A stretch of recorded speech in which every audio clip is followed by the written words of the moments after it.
किल्ल्यांच्या ऐतिहासिक दुर्गाडी किल्ल्याच्या परिसरातील धार्मिक वाद दरवर्षीप्रमाणे यंदाही चर्चेत आला। बकरी ईदच्या दिवशी किल्ले दुर्गाडीवर मंदिरात हिंदूंना प्रवेश बंदी घालण्यात आली। तसंच वर्षभरातील इतर दिवशी किल्ला परिसरात कोणत्याही प्रकारची इस्लामी उपासना करण्यास मनाई असल्याचे आदेश जिल्हा प्रशासनाने जारी केले। गुरुवारी सकाळीच शिवसेनेच्या कार्यकर्त्यांकडून दुर्गाडी किल्ल्यावर आंदोलन करण्यात आलं।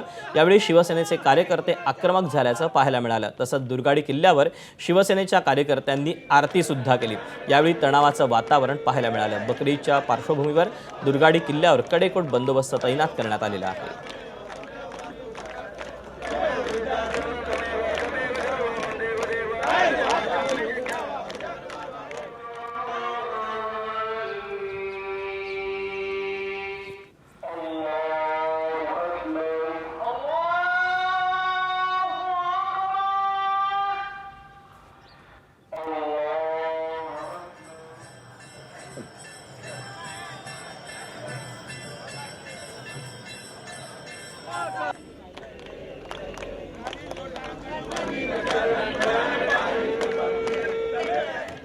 ठाकरेंच्या शिवसेनेनं आणि शिंदेंच्या शिवसेनेनं यावर काय प्रतिक्रिया दिली ती आपण पाहूया।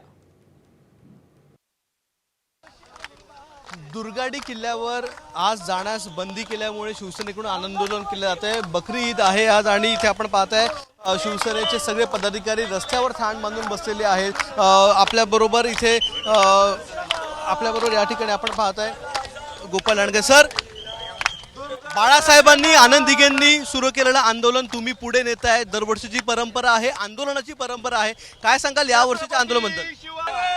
हिंदू हृदय सम्राट शिवसेना प्रमुख बाळासाहेब ठाकरे, धर्मवीर आंबे साहेब, त्यानंतर शिंदे साहेबांनी आंदोलन सुरू केलेलं आहे। याच्यामध्ये आमची मागणी अशी आहे की कोणाचा प्रार्थना कोणाची होत असताना आमचं हक्काचं आमचं दैवत असलेल्या देवळामध्ये जाण्याला बंदी करू नये, ही अशी आमची मागणी आहे।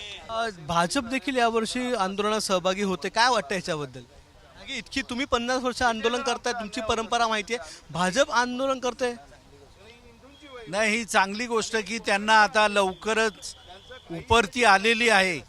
हिंदूंच्या मताची मागणी करत असताना आपण हिंदुत्वाच्या आंदोलनामध्ये हिंदूंच्या प्रश्नामध्ये सहभागी होत नाही असं त्यांना वाटत असावं आणि मताची भीक मागताना लाज वाटत नाही, परंतु हिंदू आंदोलनामध्ये आपण जात नाही, हिंदूंचा अपमान आहे आणि ती उपरती आल्या। पुढच्या वर्षी 1 महिना आधी आम्ही पिटिशन हायकोर्टात दाखल करतोय।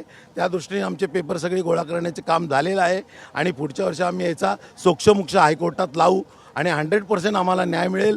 कारण घटनेचं 25 कलम असं सांगतं, एका समाजाला न्याय देताना दुसऱ्या समाजावर अन्याय होता कामा नये। इथं सतत 30 वर्ष दुसऱ्या समाजावर अन्याय होतोय। जर तुम्ही त्या समाजाला न्याय देताय तर आमच्यावर अन्याय नाही होणार याची काळजी प्रशासनाने घ्यायला पाहिजे।